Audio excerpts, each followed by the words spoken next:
የዮሐንስ ወንጌል ምዕራፍ 4 ከቁጥር 4 ጀምሮ እስከ 14 ያለውን ሐሳብ አነባለሁ። እንደዚህ ይላል። በሰማርያም ሊያልፍ ግድ ሆነበት። ስለዚህ ያዕቆብ ለልጁ ለዮሴፍ በሰጠው ስፍራ አጠገብ ወደምትሆን ሲካር ወደምትባል የሰማርያ ከተማ መጣ። በዚያም የያዕቆብ ጉድጓድ ነበረ። ኢየሱስም መንገድ ከመሄድ ደክሞ በጉድጓዱ አጠገብ እንዲህ ተቀመጠ። ጊዜው 6 ሰዓት ያህል ነበረ። ከሰማርያ አንዲት ሴት ውሃ ልትቀዳ መጣች። ኢየሱስን ውሃ ጠጭኝ አላት። ደቀ መዛሙርቱ ምግብ ሊገዙ ወደ ከተማ ሄደው ነበርና፣ ስለዚህ ሳምራዊቱ አንተ የይሁዳ ሰው ስትሆን ሳምራዊት ከመሆን ከኔ መጠጥ እንዴት ትለምናለህ አለችው። አይሁድ ከሳምራውያን ጋር አይተባበሩም ነበርና። ኢየሱስ መልሶ የእግዚአብሔርን ስጦታና ውሃ ጠጭኝ የሚልሽ ማን መሆኑንስ ብታውቂው አንቺ ትለምኚው ነበርሽ፣ የሕይወትንም ውሃ ይሰጥሽ ነበር አላት። ሴቲቱ ጌታ ሆይ መቅጃ የለኝም፣ ጉድጓዱም ጥልቅ ነው። እንግዲህ የሕይወት ውሃ ከወዴት ታገኛለህ? በውኑ አንተ ይህን ጉድጓድ ከሰጠን ከአባታችን ከያዕቆብ ትበልጣለህን? ራሱም ልጆቹም ከብቶቹም ከዚህ ጠጥተዋል አለችው። ኢየሱስም መልሶ ከዚህ ውሃ የሚጠጣ ሁሉ እንደገና ይጠማል። እኔ ከምሰጠው ውሃ የሚጠጣ ሁሉ ግን ለዘላለም አይጠማም። እኔ የምሰጠው ውሃ በእርሱ ውስጥ ለዘላለም ሕይወት የሚፈልቅ የውሃ ምንጭ ይሆናል እንጂ አላት። ሴቲቱ ጌታ ሆይ እንዳልጠማ ውሃም ልቀዳ ወደዚህ እንዳልመጣ ይህን ውሃ ስጠኝ አለችው። የመልእክቴ ሐሳብ አዳኙ ያልፋል የሚል ነው። ኢየሱስ ያልፋል። ቁጥር 4 ላይ እንዳየነው በሰማርያ ሊያልፍ ግድ ሆነበት። ወደ ዋናው መልእክቴ ከመግባቴ በፊት ጥቂት ታሪኩን ማውራት በጣም ተገቢ ነው። እነኚህ ሰማራውያን የሚባሉ እነማን እንደሆኑ ትንሽ ነገር ሃይላይት ማንሳት እጅግ በጣም አስፈላጊ ነው። በሁለተኛ ነገሥት ምዕራፍ 17 ከ23 እስከ 41 ያለውን እግዚአብሔርን ቃል በምናነብበት ጊዜ በአንድ ወቅት የአሦር ንጉሥ የነበረው በ722 ዓመተ ዓለም አካባቢ እስራኤልን ባሸነፈ ጊዜ ረግጦ ምድሪቱን አቃጥሎ ርስታቸውን ወርሶ ኃያልና ጀግና ንጉሥ የነበረ የአሦር ንጉሥ በማረከበት ጊዜ እነኚህ ሰማርያውያን የሚባሉ የአሕዛብ ነገሥታት የነበሩ አሕዛብ የነበሩትን አምጥቶ ከእስራኤል ጋር የደባለቃቸው ናቸው። በምርኮ ምድር ላይ በእስራኤል ምድር አምጥቶ የደባለቃቸው ሕዝቦች ናቸው ሰማርያውያን። እና ከተደባለቁ በኋላ በዛ ምድር እየኖሩ ከእስራኤላውያን ጋር ጋብቻ ፈጸሙ። ታሪኩ በደንብ እንዲገባን ነው። ይህን ጋብቻ ከፈጸሙ በኋላ የተወለዱ ሕዝቦች ናቸው ሰማርያውያን የሚባሉ ሳምራውያን የሚባሉ። ዘምሪ የሚባል እስራኤል ሰሜን እስራኤል 20 ክፉ ነገሥታት ነግሰዋል። 20 የሚደርሱ አስጨናቂ ክፉ ነገሥታት ነግሰዋል ሰሜን እስራኤል። ደቡብ ይሁዳ ኢየሩሳሌም 20 የተወሰኑ መልካም ነገሥታቶች፣ በዛም ውስጥ ደግሞ የተወሰኑ ክፉ ነገሥታቶች ነግሰዋል። 20 ለ20 ምድሪቱን እስራኤልን የተቀራመቱ 20 ክፉ ነገሥታቶች በዮርብዓም መንገድ ሄዱ የተባለላቸው የሰሜን ሰማርያ የሰሜን እስራኤል ነገዶች እዛ ይገዙ አሉ። ይሁዳን ደግሞ የረገጡ የገዙ 20 ነገሥታት የተወሰኑ ደግ ነገሥታቶች ነበሩ። በዚህ ጊዜ ዘምሪ የሚባል የእስራኤል ንጉሥ በጣም የሚገርመው በሰሜን እስራኤል ኮረብታ ላይ ጣዖት የሚሰዋበትን መሰዊያ የሰራው ዘምሪ የሚባለው ንጉሥ የእስራኤል ንጉሥ። ስለዚህ እነዚህ የተደባለቁ እስራኤላውያኖች ከሰማርያ ጋር የተዋለዱ የተደባለቁ እስራኤላውያኖች ጣዖት የሚያመልኩ ናቸው። ባዕዳን የሚያመልኩ ናቸው። አምላክ የለሽ ናቸው። ለተራራ የሚሰግዱ ናቸው። ለጣዖት የሚሰግዱ ናቸው። ትዝ ይላችኋል ይቺ የሰማርያ ሴት አምልኮ በኢየሩሳሌም ነው ትላላችሁ፣ በተራራ ላይ ነው ትላላችሁ። ክርክሩን ስታመጣ የሀገራቸውን የአምልኮ ደንብና ስርዓት ለኢየሱስ እየነገረ ኢየሱስ መልስ ሰጥቷታል በዛ ስፍራ ላይ። እና እነዚህ የሰማርያ ሰዎች በድብልቅ ጋብቻ የተፈጠሩ የተወለዱ ጣዖት የሚያመልኩ እግዚአብሔር የለሽ ህዝቦች ናቸው ታሪካቸው።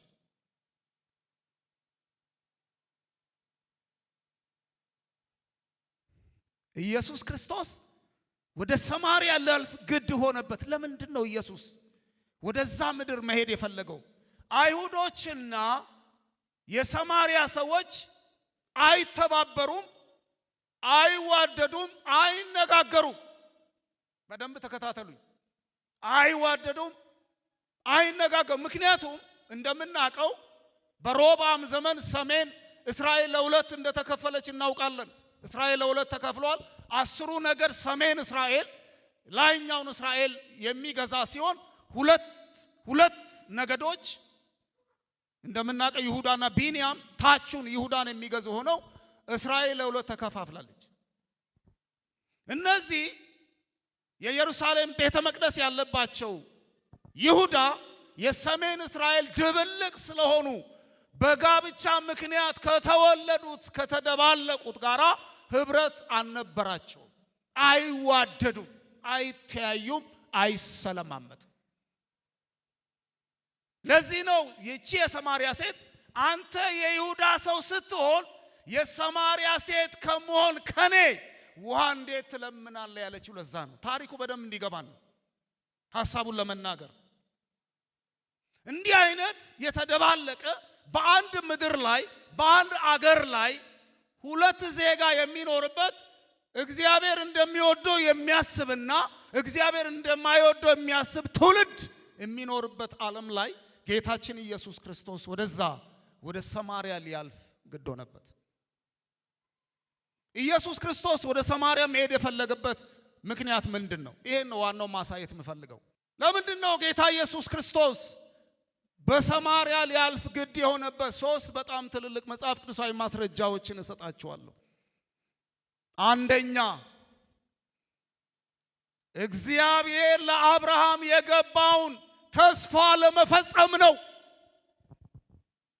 እግዚአብሔር ለአብርሃም የገባውን የተናገረውን ተስፋ ለመፈጸም ነው ጌታ ኢየሱስ ክርስቶስ ወደ ሰማርያ መሄድ የፈለገው፣ ወደ ሰማርያ መሄድ ግድ የሆነበት። ሃሌሉያ። ትዝ ይላችኋል እግዚአብሔር ለአብርሃም ዘፍጥረት 12:3 ላይ የምድር ነገዶች ሁሉ በአንተ ይባረካሉ ብሎታል። የምድር ነገዶችን ሁሉ በአንተ እባርካለሁ ብሎታል እግዚአብሔር። ይሄ ተስፋ ጌታችን ኢየሱስ ክርስቶስ ወደ ምድር ሲመጣ ወደ ገዛ ወገኖቹ ሲመጣ ዮሐንስ ወንጌል ምዕራፍ 1 ቁጥር 12 ላይ የገዛ ወገኖቹ አልተቀበሉትም ይላል። አልተቀበሉትም። ለተቀበሉት ሁሉ ግን ብሎ በስሙ ለሚያምኑት ለእነርሱ የእግዚአብሔር ልጆች የሆኑ ዘንድ ስልጣንን ሰጣቸው። ወገኖቹ አልተቀበሉትም፣ አይሁዶቹ አልተቀበሉትም። ስለዚህ እግዚአብሔር ለአብርሃም የገባው ተስፋ በክርስቶስ ኢየሱስ አሕዛብ በሱ እንደሚባረኩ፣ ጉብኝቱ በክርስቶስ በኩል ለሰማርያ ምድር፣ ለአሕዛብ ምድር፣ ለወደቁት ሰዎች፣ ለተደባለቁ ሰዎች እግዚአብሔር ክርስቶስ ኢየሱስን የላከበት ዋናው ምክንያት ይሄ ነው። ዋናው ምክንያት ይሄ ነው። አንተን ያዳነበት፣ አንቺን እኔን ያዳነበት ዋናው ምክንያት ይሄ ነው። እግዚአብሔር ለአብርሃም የገባው ኪዳን አለ። ዘፍጥረት 15ን እንደውም ስናነብ እግዚአብሔር እኔ ኤልሻዳይ ነኝ አለው። በፊቴ ተመላለስ እኔ ኤልሻዳይ ነኝ አለ። እና አብርሃም እንደዚህ አለ፣ እኔ ብቻዬን ቀርቻለሁ፣ ያለ ልጅ እሄዳለሁ፣ ደማስቆ ሰው ኤሌዘር ነው እሱ ይወርሰኛል አለ። እና እግዚአብሔር እንደዚህ አለው፣ ወደ ሜዳ ወጣው። ቤት ነበር፣ ቤት ውስጥ ሆኖ ነውና ወደ ሜዳ ውጣ አለው። ወደ ሜዳ ወጣ። ወደ ሰማይ ተመለከተ። ቁጥር ከዋክብት አልችልም አለ። የምድርን አሸዋ ተመልከት አለው። ቁጥር አልችልም አለው። እንዲሁ ዘር እንደዚህ ይሆናል አለው። ዘር እንዲሁ ይሆናል። እግዚአብሔር ለአብርሃም የገባው ተስፋ ምድርን በክርስቶስ የመጠቅለል ተስፋ ነው። ምድርን በክርስቶስ ኢየሱስ የመጠቅለል ተስፋ ነው። ስለዚህ አገልግሎቱ እየሄደ ነበረው ይሁዳ ምድር ላይ ብቻ ስለነበረ ጌታችን ኢየሱስ ክርስቶስ ወደ ሰማርያ ሊያልፍ ግድ ሆነበት። የሚጠፋ ትውልድ አለ፣ የሚሞት ትውልድ አለ፣ ያልዳነ ትውልድ አለ፣ በጨለማ ያለ ትውልድ አለ፣ አመንዝራ ትውልድ አለ፣ የደነዘዘ ትውልድ አለ፣ አምላክ የሌለው ትውልድ አለ፣ መዳን የሚያስፈልገው ትውልድ አለ። ጌታ ኢየሱስ ጠራራ ፀሐይ ላይ ከቀኑ በ6 ሰዓት በዛ በሰማርያ ምድር ሊያልፍ ግድ ሆነበት። አንዳንድ ጊዜ አያችሁ ያገኘነው ወንጌል ካልገባን የተገናኘነው ወንጌል ካልገባን ሕይወት በምድር ላይ ከሚበላና ከሚጠጣ ነገር ጋር ይከራከራል። ክርክር ይኖረዋል። የሰማይ ሕይወት ካልገባን እግዚአብሔር ለኛ የሰራው ስራ ማንም ሊሰራው የማይችለው ስራ ካልገባን ጩኸታችን ኑሮ ነው የሚሆነው። አኗኗራችን ምድራዊ ነው የሚሆነው። እንዴት አልፎ መጥቶ እንዳዳነን ሲገባን ተስፋ ያልነበረንን ሃሌሉያ እስራኤላዊ ያልነበርነውን እንደ ሰማርያውያን በዛ ድቅድቅ ጨለማ የነበርነውን ቀትር ላይ መከራ የምናየውን ኢየሱስ ክርስቶስ አገኘን፣ ተገናኘን። የአብርሃም ተስፋ ሊፈጸም ነው። የአብርሃም ኪዳን ሙሉ እንዲሆን ነው። እግዚአብሔር ለአብርሃም የገባው ተስፋ ሙሉ እንዲሆን ነው። ዘር ባንተ ይባረካሉ ብሎታል። ስለዚህ ክርስትናው ይሁዳ ላይ ብቻ፣ ወንጌል ይሁዳ ላይ ብቻ፣ ክርስቶስ ይሁዳ ላይ ብቻ ስለነበረ ከይሁዳ ወጣ ኢየሱስ። ይሁዳን አልፎ ወጣ፣ ወደ ሰማርያ መጣ። አሜን። ወደ ሰማርያ መጣ ኢየሱስ። ትዝ ይላችኋል የዳናችሁበት ጊዜ? ትዝ ይላችኋል ኢየሱስ የተገናኛችሁበት ጊዜ? የማትጠቅሙ ሰዎች እንዴት እንደነበራችሁ ትዝ ይላችኋል? ምንም ያዋጣነው ነገር ሳይኖር ሰማይ ባዋጣው ወንጌል እንዴት እንደዳንን ይገባናል። እንዴት ነው? ሃሎ የሰማይ መልእክት መጥቶ የአብርሃም ኪዳን እኛም ጋር ስላልመጣ በክርስቶስ በኩል እግዚአብሔር በልጁ በኩል ወደኛ እንዴት እንደመጣ ትዝ ይላችኋል? ያ የዳናችሁበት ጊዜ ያ እግዚአብሔር ከናንተ ጋር እንደ ሰማራዊቷ ሴት እግዚአብሔር ከናንተ ጋር የተገናኘበት ጊዜ ትዝ ይላችኋል? አይጥፋባችሁ እሱ አይጥፋባችሁ። የአብርሃም ተስፋ ሙሉ እንዲሆን ነው ጌታ ኢየሱስ ክርስቶስ በዛ ጠራራ ፀሐይ ወደዛ ከተማ የመጣበት ምክንያት። ይሄንን ዮሐንስ 4ን ስናነብ ብዙ ጊዜ የሰማርያውን ሴት ብቻ ነው ትኩረት የምናደርገው። ትኩረታችን እሷ ላይ ነው። ልክ ነው። እሷ የመግቢያ በር ናት፣ የከተማው ደጅ ናት። የጌታ የማዳን ሥራ ግን ለሀገሩ ነው፣ ለከተማው ሕዝብ ነው። ሃሌሉያ። ወደ ሰማርያ መጣ። የተበላሸ ከተማ፣ ታሪክ የሌለው ከተማ፣ የተደባለቀ ከተማ። ጌታ ኢየሱስ የአብርሃምን ተስፋ ሙሉ ሊያደርግ ወደዛ ከተማ መጥቶ አዳነ። አንተን ያዳነው በዛ ቃል ልክ ነው። ወደ ሕይወት የመጣው ኢየሱስ ለዛ ነው።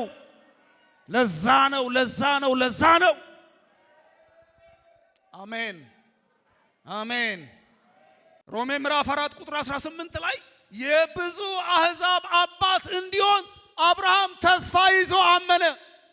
የብዙ አሕዛብ አባት እንዲሆን አብርሃም ተስፋን ይዞ አመነ። የኛ አባት እንዲሆን ያንቺ አባት እንዲሆን በክርስቶስ ኢየሱስ በኩል ተስፋን ይዞ አመነ። ለእስራኤል ብቻ ሳይሆን ለይሁዳ ሕዝብ ብቻ ለተመረጠው ብቻ ሳይሆን እግዚአብሔር በልጁ እኛን ሁሉ አየ፣ አንቺን አየ። ሃሌሉያ! ከግንዱ ጋር ተጣበቅ ያልነበረው ሃሌሉያ ከጥፋት አመለጠ፣ አስመለጠው። የመጀመሪያው ይሄ ነው። ጌታ ኢየሱስ ወደ ሰማርያ የመጣበት ዋናው ዓላማ የአብርሃምን ተስፋ ሙሉ ለማድረግ ነው። እግዚአብሔር በአብርሃም የተናገረውን ኪዳን መጽሐፍ ቅዱሳዊ ኪዳን ሙሉ ለማድረግ ነው።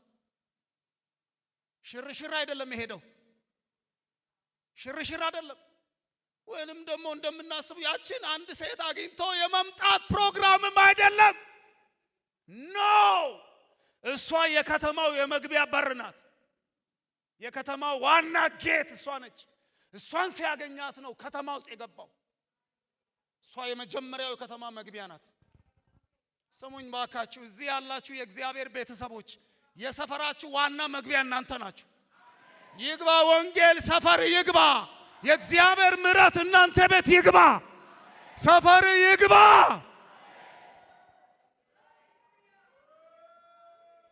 ሁለተኛው ወደ ሰማርያ የሄደበት ምክንያት ግድ የሆነበት ምክንያት ሁለተኛው አይሁድና አሕዛብ አንድ ለማድረግ ነው። በአንድ ሀገር የሚኖሩ ሁለት ዜጋ እንዳይሆኑ፣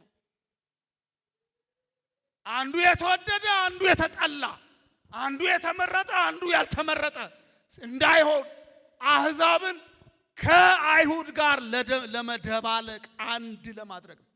አንድ ለማድረግ ነው። አስገራሚ ነው። እግዚአብሔር እኛን ከዛኛው ነገድ ከዚህኛው ነገድ ከዚህኛው መንደር ከዛኛው መንደር አንድ ላይ የሚፈላለጉ ሰዎች፣ በክፋት የሚፈላለጉ ሰዎች አምጥቶ ጠቅላላ ምርኮኛ አድርጎ በደጁ በቤቱ ቁጭ አድርጎ እንደዚህ የተቀመጠ ዓለም የለም። እንደናንተ የለም ማንም።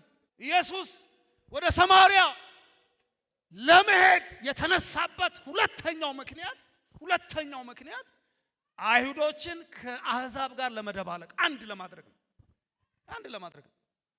ተመልከቱ መጽሐፍ ቅዱስ ኤፌሶን 2 ከ14 እስከ 16 የእግዚአብሔር ቃል እንደዚህ ይላል። እርሱ ሰላማችን ነውና ሁለቱን ያዋሃደ፣ አሜን፣ ሁለቱን ያዋሃደ በአዋጅ የተነገሩትንም የትእዛዛትን ሕግ ሽሮ በመካከል ያለውን የጥልን ግርግዳ በሥጋው ያፈረሰ፣ ይህም ከሁለታቸው አንድን አዲስን ሰው በራሱ ይፈጥር ዘንድ ሰላምንም ያደርግ ዘንድ ጥልንም በመስቀል ገድሎ በእርሱ ሁለታቸውን በአንድ አካል ከእግዚአብሔር ጋር ለእግዚአብሔር ያስታርቅ ዘንድ ነው። ወንጌል ይሄ ነው። ወንጌል አስታራቂ ነው። ወንጌል አንድ ያደርጋል። ወንጌል አንድ ያደርጋል። አሕዛብን ከአይሁድ ጋር አንድ ያደርጋል። ወንጌል ሰላማችን ነው። ኢየሱስ ወደ ሰማርያ ገባና በጨለማ በሞት በጥፋት ጎዳና ጣዖት እያመለኩ ያሉትን ሕዝቦች ከአይሁድ ጋር ቀላቀለ። ተስፋ ያላቸው እነዛ እኛ የሮያል ፋሚሊ ነን የሚሉ ይሁዳዎች ሮያል ፋሚሊ ከሚሉት ጋር ደባለቀ። አሁን እኛ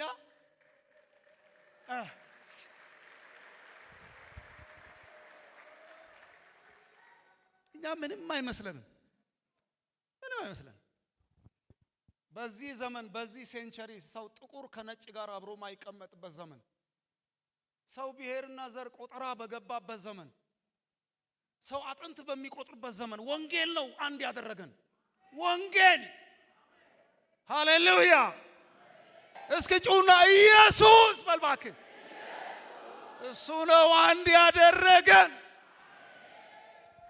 እስኪ ለወንጌል ለክርስቶስ እልልታችንን ጭብጨባችንን። ወንጌል ዘር አያውቅም። አንዳንዶች ስሙኝ፣ ወንጌል ሰው ዘር አያውቅም። ወንጌል ነው። አንድ ማድረግ ነው ስራው። ኢየሱስ አንድ ማድረግ ነው ስራው። ማንም እንሆን ምንም እንሆን እሱ የኛ ጉዳይ ነው። ጌታ ዋጋ የከፈለው ሰውነትን የእግዚአብሔር መንግስት ልጅ እንድትሆን ነው። ወንጌል አንድ ያደርጋል። ወደ ሰማርያ የሄደው ኢየሱስ ሁለቱን አንድ ለማድረግ ነው። በክፋት የሚፈላለጉ ለጥፋት የሚፈላለጉ ትውልዶችን፣ ሰዎችን፣ ዘሮችን አንድ ለማድረግ ነው። ሶስተኛው ወደ ሰማርያ ሊያልፍ ግድ የሆነበት ሶስተኛው ምክንያት መጽሐፍ ቅዱስ ስታነቡ በጣም ነው የሚያስገርመው።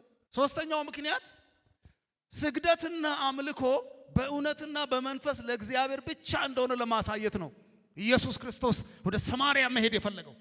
ተመልከቱ፣ የእግዚአብሔር ቃል ቁጥር 19ን ተመልከቱ።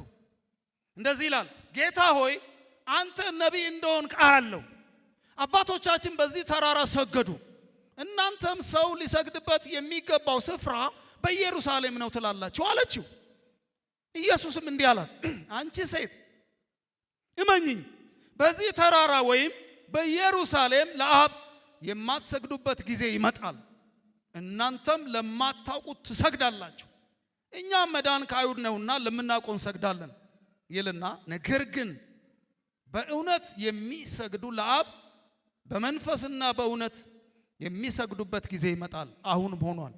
አብ ሊሰግዱለት እንደነዚህ ያሉትን ይሻልና፣ እግዚአብሔር መንፈስ ነው፣ የሚሰግዱለትም በመንፈስና በእውነት ሊሰግዱለት ያስፈልጋቸዋል።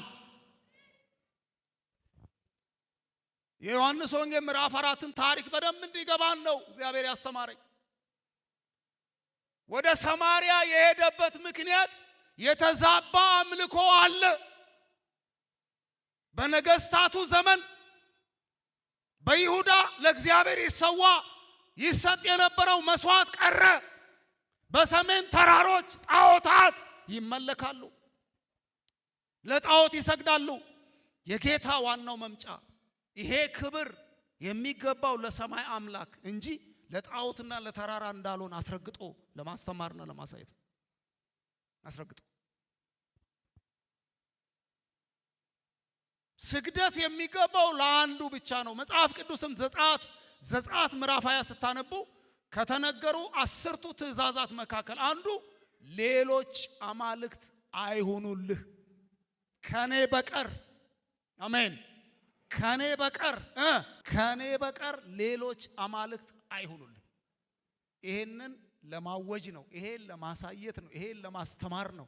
ምድሪቱ ላይ ጣዖት ምድር ላይ ክፉ ዓለም ላይ የተደባለቀ ዓለም ላይ ጌታ ኢየሱስ ወደዛ የሄደበት ዋናው ምክንያት ይሄንን አምልኮ ለመመለስ ነው። የሰማይ ክብር ነው፣ የእግዚአብሔር ክብር ነው፣ ለእግዚአብሔር ብቻ የሚገባ ነው። የተነጠቀውን ክብር ለመመለስ ነው። አምልኮ የእግዚአብሔር ነው፣ የተራራ አይደለም፣ የሰይጣን አይደለም፣ የሰዎች አይደለም፣ የእግዚአብሔር ነው አምልኮ። ለተራራ አይሰዋም፣ ለሰው አይሰጥም፣ ነውር ነው። ሃሌሉያ! ኢየሱስ አስረግጦ ሄደና ስግደት የሚገባው ለአንዱ አምላክ ለእግዚአብሔር ነው፣ የሚሰግዱለትም በእውነትና በመንፈስ ይሰገድለታል። ሰማርያ የሄደበት ምክንያት ለዚህ ነው። ሰማርያ ሄዶ ለዚህ ነው። በዚህ የወንጌል ተልእኮ ውስጥ ግን የሚገርመው እግዚአብሔር እችን ሴት አገኛት። ይኸውላችሁ ወንጌልን አታሳንሱ የእግዚአብሔር ሕዝብ። አንዳንድ ጊዜ ሊትራሊ ቀጥታ ዮሐንስ ወንጌል ምዕራፍ 4 መግቢያው ላይ እቺ አመንዝራ ሴት ነው የምትታየው እና ኢየሱስ እሷን ብቻ እንዳዳነ እንዳታስቡ። በአዲስ ኪዳን ገራሚው ነገር በአዲስ ኪዳን ከ6000 በላይ የቤተ መቅደስ ሰዱቃውያን፣ ፈሪሳውያን ሰማሪያ ሰዎች ናቸው፣ ሳምራውያኖች ናቸው። አስገራሚ ነው። እነዚህ ሁሉ በሙሉ በክርስቶስ ኢየሱስ ወንጌል በእውነት የተነጠቁ ናቸው። ለአብ የሚሰገድበት ዘመን እንደመጣ ለጣዖት እንደማይሰገድ ለሰይጣን እንደማይሰገድ አውቀው የዳኑ እግዚአብሔር እንዲያከብሩ ወንጌል ለዚህ ነው ወደ ሰማርያ የገባው። አሜን ነው ወይ? ከእግዚአብሔር በቀር እውነተኛ አምላክ ለሱ ከሱ በቀር ለማንም ክብር አይገባም። ክብር የሚገባው አምልኮ የሚገባው ስግደት የሚገባው ውዳሴ የሚገባው ማን ነው? እስኪ እልል በሉለት ለሱ። እግዚአብሔር ነው አዋቂ